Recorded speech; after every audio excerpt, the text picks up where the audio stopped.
Hello guys, we're going to be starting a USA Made series today, and we're going to be talking a little bit about air tools. And if you're new to the channel, I do a lot of tool reviews, mostly middle of the road, some low end and high end sprinkled in, as long as some car tech tips and repairs. I bought this compressor about 13 years ago, and believe it or not, I bought that 13 years ago. I paid under $2,000, I think it was about $2,000. Now that compressor costs about $3,500. Yeah, that's Ingersoll Rand, made in USA. It's 7.5 horsepower. I think it's the biggest you can go without going to three-phase. I think when you go to 10 horsepower motors, you got to have three-phase. I could be wrong on that, but it's 80 gallons. It weighs 600 pounds. It is, again, it's made in USA. It's a two-stage. I run it off 240 volts. It's got a 50 amp service breaker. The CFMs on it are 24.3 at 90 PSI. It's been a hell of a air compressor for me, guys. I've never had any problems with it. Like I said, I've had it for quite a while. And what's my thoughts on it? I've never had a breakdown. You know, as long as you clean the filters out, change the oils, and drain the water routinely, you'll never, ever have a problem. That's a big boy. Now, do you need one that big? No. If you're first starting out, do you need one at all? Well, you always need shop air, right, guys? I'd get a small portable one if I was just starting out. This one here is way more than you need starting out. If you're advanced do-it-yourselfer, I might get a 60-gallon one. This one's 80. A single stage maybe, one that goes to probably 14, 15 CFMs. This one goes all the way at 24. And you can run anything off of this.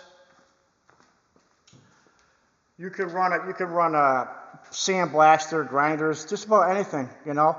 Whereas the smaller ones, they'll be running all the time. This one doesn't run all the time. Now, you know, I piped mine in. There's some of the hoses, but mine's all piped in. You'll see the copper tubing all the way around the perimeter. That's how I do it. I got quick connects every 20 feet maybe. You can see it all the way around the top there. It's all piped in and it comes down. It comes down where you can pipe into it. And I even have it over. Let's go over here for a minute. I had a request for this, you know, what should we get for should you get an air compressor at all? Or, yeah, you still need air, guys. There's some things that you'll see it right here. That's my coffee. There's a connector right there. There's another one there. I got them all the way down the bench. Let's go back over here. This has been a really good compressor. Like I said, I've never had any problems with it. And the other thing someone asked me is do I need air tools? I'd say, yeah, I still use air tools, just not as much. Here's just a couple of things, guys. I don't want to go too crazy here. I'll get it over here. You always got to have this. You got to have a way of putting air in tires, guys. So you're going to always need that. So yes, you always need air. You're going to need a blowgun, you know, just a fact. I mean, a blowgun is just for moving debris. It's a must. I still use this grinder once in a while. I mean, not much.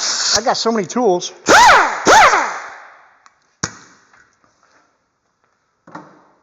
I still use these shears for cutting aluminum, you know, thin sheet metal sometimes.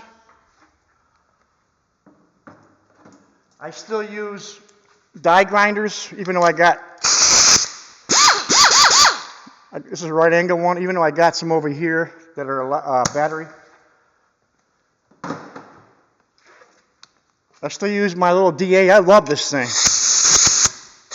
I'll give you a start on this. I ordered this on Amazon about 10 years ago, and by accident they gave me two. And they said, just keep it. So I kept it. Little teeny DA. I love that thing. I still use that. To my knowledge, no one's came out with a good battery-operated air hammer yet. You still need air for that, guys. An air hammer can be very useful, especially if you're doing suspension work or you're working with, you know, say you got a stubborn brake rotor on there. You hammer around the studs to loosen the rotor. It's good for stuff like that. Sandblasters, if you're a painter or auto body, you still need air tools. Right angle drill. Now I got another one over there. It's electric, battery operated. I still use this a lot though. It's a little bit smaller and it's got a lot of power. Love this thing. And this thing is old. I've had this for 30 years, 40 years. And the only other thing I really use is the little stubby air ratchet because it's so small. I'll use that sometimes, but I don't use. That's all I really use now. And I got a lot more air tools. That's just some of them. But I mostly use the battery. They're convenient. You're not tied to you're not tethered to a core airline. You can use them outside. They're more portable. You can put it in your car, in a road pack. It's just where the industry's going. But eventually they're going to come out with a good air hammer, and maybe even a sandblaster. I don't know. They keep getting better all the time with cordless tools. 20 years ago, 30 years ago, no. They were all big and bulky and didn't have any power.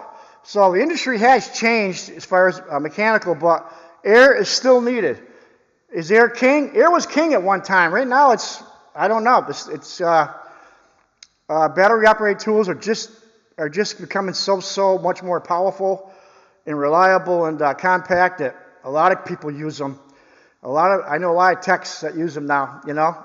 But air tools, I still use a few of them. There's a few I still use right there to let you guys know. So if you're first starting out, get yourself a little portable compressor. Do you need one that big? No, you don't need that one big. That's a good size. You need one, get a little portable one that's about, I don't know, maybe 3-4 horsepower. You can run some air tools off of it, but you can't run grinders and stuff like that and cutters. But start out with that, and then go to a single stage maybe, if you're a little more advanced DIYer. And if you're semi-pro, I always put myself at semi-pro. Some people might disagree, but I don't care. This is what I had, and I love it. I've never had any problems, and it's not that loud. It's full right now, so it's not going to kick in, but that goes all the way to 175 PSI before it shuts off. And then when it kicks back on, when it goes down to 80, no, when it goes down to 75, I think it turns back on. But it's been very, very reliable. I love it, but they're expensive.